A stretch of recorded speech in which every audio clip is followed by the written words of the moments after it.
नमस्कार, स्वागत है आपका 4 टीवी न्यूज पर। मैं हूं आपके साथ जो है बात करते हैं उत्तर प्रदेश की खबरों की ओर। मुख्यमंत्री योगी आदित्यनाथ मंगलवार को वाराणसी के प्रसिद्ध संकट मोचन हनुमान मंदिर पहुंचे और विधिवत पूजा अर्चना की। उन्होंने प्रदेशवासियों की सुख समृद्धि और सुरक्षा के लिए हनुमान जी से प्रार्थना की। मुख्यमंत्री के दौरे को देखते हुए मंदिर परिसर में सुरक्षा के कड़े इंतजाम किए गए थे और इस दौरान उन्होंने मंदिर की व्यवस्थाओं का निरीक्षण किया और वहां मौजूद संत महंतों से मुलाकात भी की। मुख्यमंत्री का यह दौरा धार्मिक आस्था से जुड़ा होने के साथ साथ प्रशासनिक दृष्टिकोण से भी महत्वपूर्ण माना जा रहा है। उनके दौरे के दौरान मंदिर परिसर में विशेष साफ सफाई और व्यवस्था देखी गई, जिससे श्रद्धालुओं को किसी तरह की असुविधा न हो।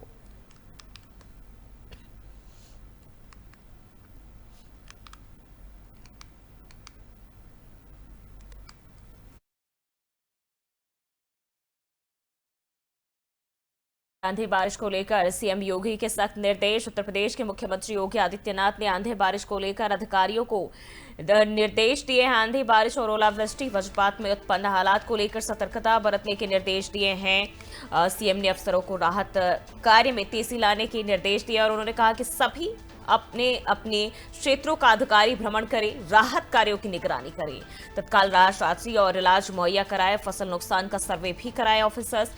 तो ये मुख्यमंत्री ने स्पष्ट निर्देश दिया है कि प्रभावित लोगों को तत्काल राशि वितरित किए जाएं और घायलों का समुचित इलाज सुनिश्चित किया जाए। और इसके साथ ही अधिकारियों को निर्देश भी दिए गए कि फसलों को हुए नुकसान का शीघ्रता से सर्वेक्षण करे अधिकारी और उसका आकलन करके रिपोर्ट शासन को भेजी जाए। मुख्यमंत्री ने कहा कि जनता को राहत देना प्राथमिकता है और किसी भी स्तर पर लापरवाही बर्दाश्त नहीं की जाएगी।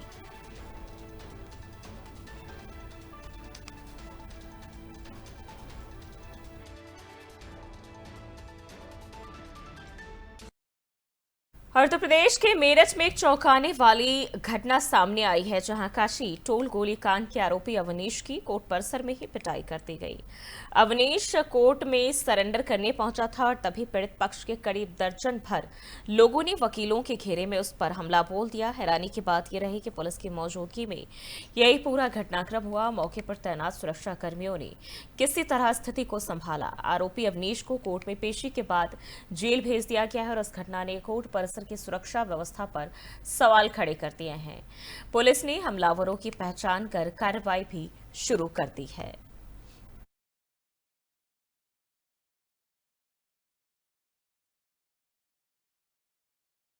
और वहीं संभल जिले के बात करें तो प्रशासन ने अवैध रूप से संचालित एक ईंट भट्टे पर सख्त कार्रवाई की है। असमोली थाना क्षेत्र में स्थित सदब ईंट भट्टा बिना अवैध कागजात के चल रहा था और जांच में कागजों की कमी मिलने पर प्रशासन ने भट्टे की दीवारों को तोड़ते हुए आग बुझा दी और संचालन को पूरी तरह बंद कर दिया। अधिकारियों ने बताया कि भट्टा मालिक के पास न तो लाइसेंस था और न ही प्रदूषण नियंत्रण से संबंधित अनुमति। और इस कार्रवाई के बाद क्षेत्र में अवैध भट्टों को लेकर हड़कंप मच गया है। प्रशासन ने स्पष्ट किया कि बिना अनुमति संचालित किसी भी इकाई को बख्शा नहीं जाएगा और कार्रवाई जारी रहेगी।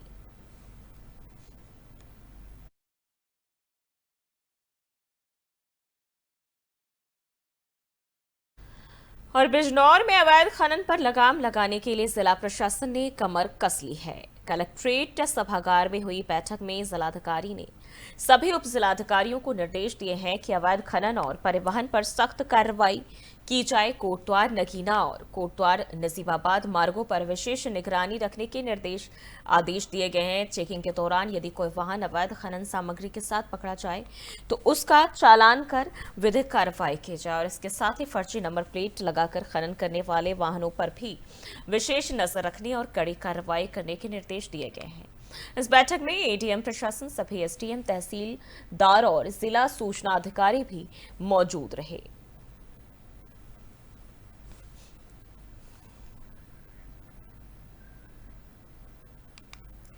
और इटावा के बकीवत थाना क्षेत्र के दांदरपुर गांव में कथावाचक मुकुटमणि के साथ मानवीय व्यवहार का मामला सामने आया है। वायरल वीडियो में कुछ लोग कथावाचक को जमीन पर बैठाकर उनके सिर के बाल और चोटी उस तरह से काटते नजर आए। आरोपियों ने कथावाचक का हारमोनियम और अन्य वाद्य यंत्र भी तोड़ दिए। वीडियो में कथावाचक पर एक महिला के पैर छूने का दबाव बनाने बनाते भी कुछ लोग दिखाई दे रहे हैं। और इस घटना को लेकर इटावा के एसएसपी ब्रजेश कुमार श्रीवास्तव ने सख्त नाराजगी जताई है और दोषियों के खिलाफ सुसंगत धाराओं में मुकदमा दर्ज करने के निर्देश दिए हैं। उन्होंने कहा कि दोषियों को किसी भी हाल में बख्शा नहीं जाएगा।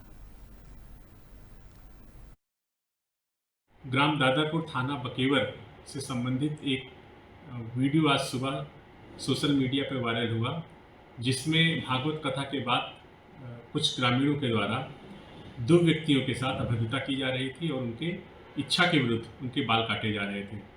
इस वीडियो का तत्काल संज्ञान लिया गया, मौके पर फोर्स भेजी गई और वीडियो के माध्यम से पीड़ित की पहचान की गई। पीड़ित से प्राप्त तहरीर के आधार पर तत्काल थाना बकेवर पर सुसंगत धाराओं में अभियोग पंजीकृत करते हुए 4 आरोपियों को गिरफ्तार किया गया, जिसमें वह मुख्य आरोपी निक्की भी है, जो वीडियो में बाल काटते हुए दिख रहा है। इन्हें जेल भेजा जाएगा और उनके विरुद्ध कड़ी विधिक कार्रवाई की। उत्तर प्रदेश के बदायूं जिले में पुलिस और बदमाशों के बीच मुठभेड़ हुई है। वजीरगंज थाना पुलिस गश्त के दौरान आंवला बिसौली मार्ग पर भवानीपुर तिराहे के पास पहुंची, जहां एक इको कार संदिग्ध हालत में खड़ी मिली। पुलिस के पास आते ही कार के पास खड़े बदमाशों ने फायरिंग शुरू कर दी। जवाबी कार्रवाई में 2 बदमाश किशोर कश्यप और प्रेमपाल घायल हो गए, जिन्हें गिरफ्तार कर जिला अस्पताल में भर्ती कराया गया है।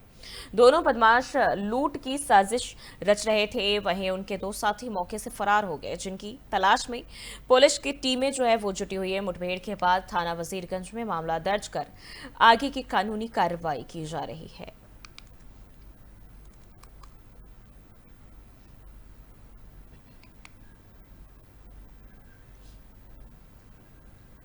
बढ़ते आगे, बरेली के इज्जतनगर थाना क्षेत्र में पुलिस को बड़ी सफलता हाथ लगी है। पुलिस ने अफीम तस्करी में शामिल 2 तस्करों को गिरफ्तार किया है। गिरफ्तार आरोपियों के पास से 1 किलो 530 ग्राम अफीम बरामद हुई है, जिसका अंतर्राष्ट्रीय बाजार में कीमत की बात करें तो 25 लाख रुपए बताई जा रही है। पुलिस ने आरोपियों से 1 मोटरसाइकिल और 2 मोबाइल फोन भी जब्त किए हैं। गिरफ्तार तस्करों की पहचान अरविंद कुमार और हरप्रसाद के रूप में की गई है। अरविंद पर पहले से 2 और हरप्रसाद पर 3 आपराधिक मुकदमे दर्ज है। इस कार्रवाई को एसपी सिटी मानुष पारिक ने पुलिस टीम की बड़ी सफलता बताया है और कहा कि तस्करों पर सख्त कार्रवाई की जाएगी।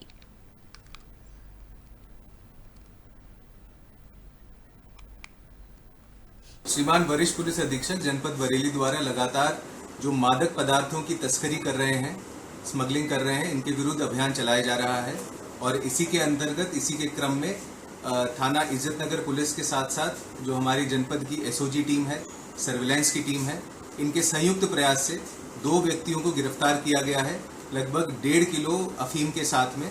ये अफीम ये झारखंड से इनके पास में सप्लाई हुई थी और ये आगे इसको पंजाब में बेचने की फिराक में थे। इन दोनों को गिरफ्तार करके जेल भेजा जा रहा है। ये जो अफीम इनके पास में से बरामद हुई है, उसकी अंतर्राष्ट्रीय मार्केट में जो वैल्यू है वो लगभग 30 लाख की है। श्रीमान वरिष्ठ पुलिस अधीक्षक जनपद बरेली द्वारा लगातार जो मादक पदार्थों की तस्करी कर रहे हैं, स्मगलिंग कर रहे हैं, इनके विरुद्ध अभियान चलाया जा रहा है और इसी के अंतर्गत इसी के क्रम में वहीं बरेली में एक बार फिर बीडीए का बुलडोजर गरज पड़ा। थाना भोजीपुरा क्षेत्र में अवैध निर्माण और बिना अनुमति वाली कॉलोनियों के खिलाफ बड़ी कार्रवाई की गई है। बरेली विकास प्राधिकरण ने स्पष्ट आदेश दिए हैं कि बिना अनुमति किसी भी तरह का निर्माण नहीं किया जाएगा। बावजूद इसके नियमों को ताक पर रखकर निर्माण कार्य किया जा रहा था। बीडीए की टीम ने नवनिर्मित मकानों और अवैध कॉलोनियों पर बुलडोजर चलाया। अधिकारियों का कहना है कि ऐसे तमाम निर्माणों से राजस्व को करोड़ों का नुकसान हो रहा है। बीडीए की कार्रवाई साफ संदेश देती है कि बिना अनुमति निर्माण करने वालों के खिलाफ अब सख्त रवैया अपनाया जाएगा।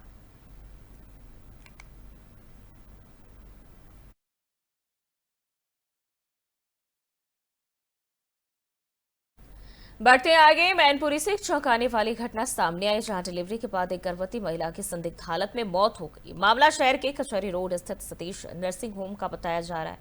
मृतका लक्ष्मी ने सोमवार को 2 जुड़वा बच्चों को जन्म दिया था, लेकिन रात के 11 बजे उसकी तबीयत बिगड़ने के बाद मौत हो गई।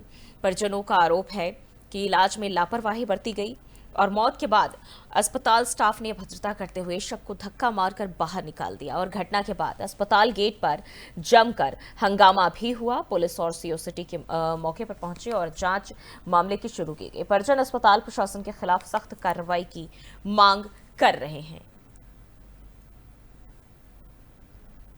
लक्ष्मी देवी वाइफ ऑफ सोल्जर जिनकी उम्र लगभग 30 वर्ष है। उनकी डिलीवरी के लिए उनके पति जो है सतीश नर्सिंग होम में एडमिट कराए थे कल दोपहर में लगभग, और 20 बच्चे इनके हुए हैं। लगभग रात में मिड नाइट में उनकी पत्नी की डेथ हो गई है। ये जिनकी पत्नी डेथ हुई, सोल्जर का आरोप है कि जो लापरवाही जो यहाँ पे डॉक्टर हैं, जो स्टाफ है, उन्होंने इलाज के दौरान लापरवाही किया गया है। इसीलिए जो है इनका पीएम कराया जा रहा है। पीएम पैनल से कराया जा रहा है और वीडियोग्राफी होगी। जो भी चीज़ें उसमें होंगी वो स्पष्ट हो जाएंगी। तो दर्द वगैरह हो रहे थे, जब से ऑपरेशन हुआ दर्द हुआ, मैंने बोला मैडम देख लो, चले गए। मैडम ऐसा दर्द होता रहता है, अपने लूडो वगैरह खेलने में लगी थी। फिर मैं नीचे मैडम को बताया, उन्हें भी बताया अपनी मैडम दर्द हो रहा है। तो मैडम कहीं एक बार देखा, उन्होंने कहा चलो ऐसा दर्द होता रहता है। फिर मेरे को भेज दिया नीचे, जो मैडम उठी वहाँ के, अपने आप जिनको इंजेक्शन लाया, उसी टाइम तबीयत खराब हो गई। और उसके बाद हमें दिखाया नहीं, तुरंत 10 से 20 मिनट लगे नीचे आने में। मिट्टी नीचे डाल दी, हमें धक्का मार के बाहर निकाल दिया गया। लक्ष्मी देवी वाइफ ऑफ सोल्जर जिनकी उम्र लगभग 30 वर्ष है। उनकी डिलीवरी के लिए उनके पति जो है सतीश नर्सिंग होम में एडमिट कराए थे। जालौन के गोवन थाना क्षेत्र में शराब पीने के दौरान हुए विवाद ने एक व्यक्ति की जान ले ली। सराफन गांव निवासी 45 साल सुनील कुशवाहा का शव सोमवार की सुबह गांव के पास पुलिया के नीचे पड़ा मिला। सुनील रविवार की रात गांव के कुछ लोगों के साथ शराब पीने गया था, लेकिन वापस नहीं लौटा और सुबह जब ग्रामीणों ने शव को देखा तो पुलिस को इसकी सूचना दी गई। घटनास्थल पर पहुंची पुलिस और फॉरेंसिक टीम ने जांच की, जिसमें सुनील के गले पर धारदार हथियार से वार किए जाने के निशान पाए। सीओ माधवगढ़ राम सिंह के मुताबिक बताया जा रहा है कि 2 संदिग्धों को हिरासत में भी लिया गया है और उनसे पूछताछ की जा रही है और पोस्टमार्टम रिपोर्ट के आधार पर अब आगे की कार्रवाई की जाएगी। और ये तो नहीं बता सकते क्या कर रहे थे, पर सरापर आप भी कहीं गए होंगे या किसी के साथ होंगे, ये मालूम नहीं पड़ा है कुछ। मालूम नहीं पड़ा। उनके शरीर में चोटों के निशान? हाँ, ये गर्दन कटी है पूरी। गर्दन कटी। अच्छा, रात में कहीं गए थे कि नहीं कुछ लोगों के साथ? अब रात में हम तो भेड़ा घर पे थे। अब वो तो वहीं जाके हम लोग वहाँ पहुँच नहीं पाए। वहीं जाके पता चला। शव कहाँ पर पड़ा मिला? सब बता रहे थे लोग कि वो कहीं पुलिया है गांव के बाहर, वहाँ पे मिला है। अच्छा, ठीक है। जी आज 23/6/2025 को थाना गोहन क्षेत्र के कंचनपुरा पुलिया के समीप एक शव प्राप्त होने की सूचना थाने पर प्राप्त हुई। इस सूचना पर थानाध्यक्ष गोहन व क्षेत्राधिकारी माधवगढ़ मौके पर पहुंचकर तफ्तीश शुरू करी। शव की पहचान सुनील कुशवाहा के रूप में हुई है। ये सरावन के रहने वाले हैं। शव को पोस्टमार्टम के लिए भेजा जा रहा है। मृतक के परिजनों ने तहरीर दी है। इसके आधार पर सुसंगत धाराओं पर मुकदमा पंजीकृत किया जा रहा है। 2 संदिग्धों को हिरासत में लिया गया, उनसे पूछताछ की जा रही है। इसमें साक्ष्य संकलन किए जा रहे हैं। जो भी तथ्य प्रकाश में आएंगे उसके आधार पर अग्रिम विधिक कार्रवाई की जाएगी। और ये तो नहीं बता सकते क्या कर रहे थे, पर सरापर आप भी कहीं गए होंगे या किसी के साथ होंगे, ये मालूम नहीं पड़ा है कुछ। मालूम नहीं पड़ा। उनके शरीर में चोटों के निशान? हाँ, ये गर्दन कटी है पूरी। गर्दन कटी। अच्छा, रात में कहीं गए थे कि नहीं?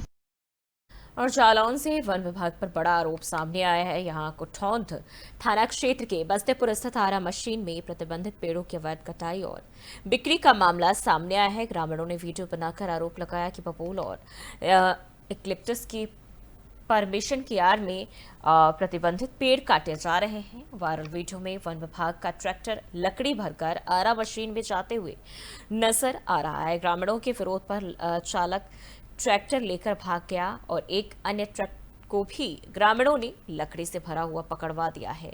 पूरे मामले की जानकारी वन विभाग को दी गई और इस पर प्रभागीय वनाधिकारी प्रदीप कुमार ने जांच की बात कही है।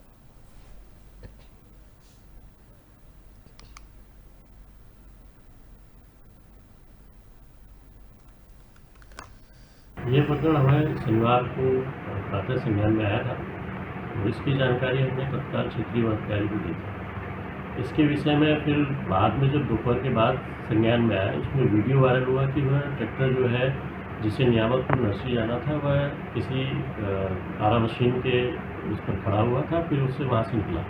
कुछ वीडियो ऐसे वायरल हुए, तो उसके विषय में हमने क्षेत्रीय वनाधिकारी से स्पष्टीकरण मांगा है और इसमें कठोरतम से कठोरतम कार्रवाई करने के लिए उसको निर्देशित किया है। ये प्रकरण हमें शनिवार को प्रातः संज्ञान में आया था और इसकी जानकारी हमने तत्काल क्षेत्रीय वनाधिकारी को दी थी। इसके विषय में फिर बाद में जब दोपहर के बाद संज्ञान में आया, उसमें वीडियो वायरल हुआ कि वह ट्रैक्टर जो है जिसे नियामतपुर नर्सरी जाना था वह किसी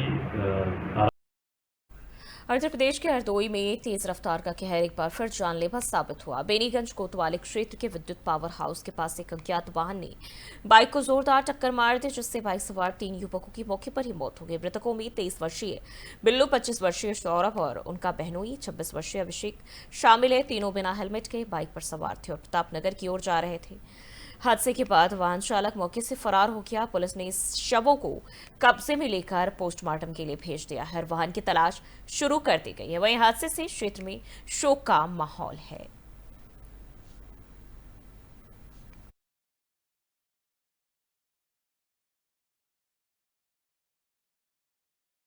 बढ़ते आगे, गाजियाबाद में अवैध निर्माण के खिलाफ जीडीए का बड़ा एक्शन सामने आया। जीडीए के जोन 2 द्वारा मोदी नगर क्षेत्र में 3 अवैध कॉलोनियों को ध्वस्त किया गया।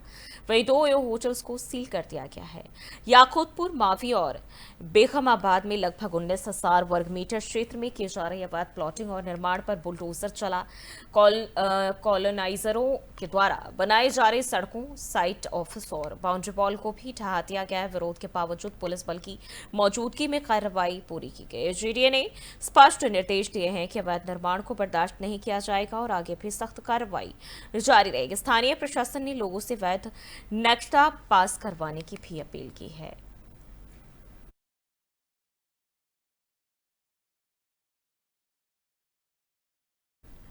महोबा के बरवई गांव के ग्रामीण नहर पर पुलिया न होने से बेहद परेशान है। बहिंगा माइनर योजना के तहत आने वाली ये नहर गांव के मुख्य मार्ग को काटती है, जिससे बारिश के मौसम में आवाजाही पर पूरी तरह रोक लग जाता है, ठप हो जाती है। आपात स्थिति में मरीजों को भी अस्पताल ले जाना बेहद मुश्किल हो जाता है। और इसी गंभीर समस्या को लेकर गांव के सैकड़ों से अधिक लोग बात करें तो कलेक्ट्रेट पहुंचे और जिलाधिकारी को ज्ञापन सौंपकर इसके जल्द समाधान की मांग की। ग्रामीणों ने सिंचाई विभाग पर अनदेखी का आरोप लगाते हुए कहा कि कई बार शिकायत के बावजूद कोई कदम नहीं उठाया गया। ग्रामीणों ने पुलिया निर्माण के साथ साथ विकास कार्यों की निष्पक्ष जांच की मांग की है। मामला ये है, हमारे ग्राम पंचायत बरवई में जो ये नहर निकली हुई है तो ये सिंचाई विभाग वालों का काम है पुलिया न बना के मिट्टी डलवा दिया, ढोला डलवा दिया। इतनी बड़ी समस्या हो गई कि पूरा गांव का आदमी अस्त व्यस्त है, न वहाँ से पैदल जा पा रहा है, साधन वाधन तो जा ही नहीं रहे। बच्चों की परसों तबीयत खराब हो गई, 2 बच्चे आकस्मिक बीमार हो गए, उनको बांध ले जाया गया, बड़े मुश्किल में उनको स्वस्थ करा पाए। इतनी गंभीर समस्या, वहाँ न कोई एक्शन होता, न कोई अधिकारी, न कोई कर्मचारी, न कोई नेता, न कोई शासन प्रशासन। अब माननीय डीएम साहब के पास आए से उन्होंने आश्वासन दिया है कि आज 24 घंटे के अंदर आपका काम हो जाएगा। अपना इतनी समस्या है कि हमने कहा जैसे हमारा रास्ता रहा उसी रास्ता मिल जाओ चाहिए। अब बस हमें इतनी समस्या, पुलिया नहीं बनाए, पुलिया नहीं बनाए। और गाजियाबाद के साहिबाबाद क्षेत्र में महिला की सनसनीखेज हत्या के मामले में पुलिस ने खुलासा कर दिया है। आरोपी किशनलाल को साहिबाबाद रेलवे स्टेशन के पास से गिरफ्तार कर लिया गया है। पुलिस के अनुसार मृतका सोनिया मूल रूप से मध्य प्रदेश की रहने वाली थी और गाजियाबाद में किराए पर रह रही थी। उसके इंस्टाग्राम के जरिए आरोपी किशनलाल से पहचान हुई थी, दोनों के बीच संबंध भी बन गए। लेकिन जब सोनिया ने शादी से इनकार किया और बाद में किशनलाल को शादी का दबाव डालने लगी तो मानसिक तनाव में आकर आरोपी ने चुन्नी से गला घोंटकर उसकी हत्या कर दी। पुलिस ने आरोपी को गिरफ्तार कर लिया है और जेल भेज दिया है। दिनांक 18/6/2025 को डायल 112 के माध्यम से थाना साहिबाबाद को एक सूचना प्राप्त हुई थी कि एक महिला की बॉडी इसके कमरे में 5वें मंजिल पर है। तो उस सूचना पे तत्काल पुलिस मौके पर पहुंची और पहुंचने के बाद उसकी पंचायतनामा भर करके जो पोस्टमार्टम की कार्रवाई कराई गई तो मृत्यु का कारण गला दबाने का आया है उसमें। फिर उसके बाद तत्काल थाना साहिबाबाद की पुलिस टीम द्वारा सर्विलांस और सीसीटीवी की मदद से एक अभियुक्त प्रकाश में आया था। उस अभियुक्त को जो है साहिबाबाद रेलवे स्टेशन के पास से गिरफ्तार किया गया है और जो अभियुक्त गिरफ्तार है उसका नाम किशनपाल पुत्र राम सिंह है। ये निवासी बेसिकली फरुखाबाद का रहने वाला है। अभियुक्त से जब पूछताछ की गई तो पूछताछ में अभियुक्त द्वारा बताया गया कि इसकी जान पहचान मृतिका से लगभग 2 साल पहले इंस्टाग्राम पे हुई थी। इंस्टाग्राम के माध्यम से दोनों एक दूसरे के संपर्क में आए थे। दिनांक 18/6/2025 को डायल 112 और लखीमपुर खीरी के पढ़ुआ थाना क्षेत्र के पठानपुरफा गांव में मामूली बकरी भगाने की बात पर विवाद इस तरह बढ़ गया कि एक पक्ष के लोगों ने दूसरे पक्ष की महिलाओं और युवतियों पर लाठी डंडों से हमला कर दिया और इस हिंसा में एक युवती गंभीर रूप से घायल भी हो गई। घटना का वीडियो सोशल मीडिया पर वायरल हो रहा है। बावजूद इसके पीड़ित परिवार का आरोप है कि पुलिस कोई ठोस कार्रवाई नहीं कर रही। पीड़ित परिजन पुलिस की निष्क्रियता से परेशान होकर न्याय की गुहार लगाने एसपी कार्यालय पहुंचे और उन्होंने आशंका जताई कि उन्हें जान का खतरा है और सुरक्षा की भी जरूरत है। फिलहाल गांव में तनाव का माहौल देखने को मिल रहा है। घटना क्या हुई कि विवाद हुआ था, खेत में भैंसे और बकरियां चराते हैं। असलम, हारून, अनीस और असलम का लड़का वसीम। तो जब विवाद हुआ, विवाद होने के बाद जब हमने 112 लगे, वो भी नहीं है, एम्बुलेंस वो भी मौके पर तत्काल नहीं पहुंची, बाद में पहुंची। फिर हम थाना में इंस्पेक्टर साहब से फ़ोन किया तो उन्होंने कहा कि थाने पे जाओ, हम यहाँ पर है नहीं, FIR करो। उन्होंने कहा कि हम जो FIR करने जाओगे तो तुमको रास्ते में मार कर डाल देंगे। असलम, वसीम और हारून, अनीस। घटना क्या हुई कि विवाद हुआ था, खेत में भैंसे और बकरियां चराते हैं। असलम, हारून, अनीस और असलम का लड़का वसीम। तो जब विवाद हुआ, विवाद होने के बाद जब हमने 112 लगे, वो भी नहीं है, एम्बुलेंस वो भी मौके पर तत्काल। फिलहाल के इस बुलेटिन बस इतना ही। देश और दुनिया की तमाम खबरों के लिए देखते रहिए 4TV न्यूज़।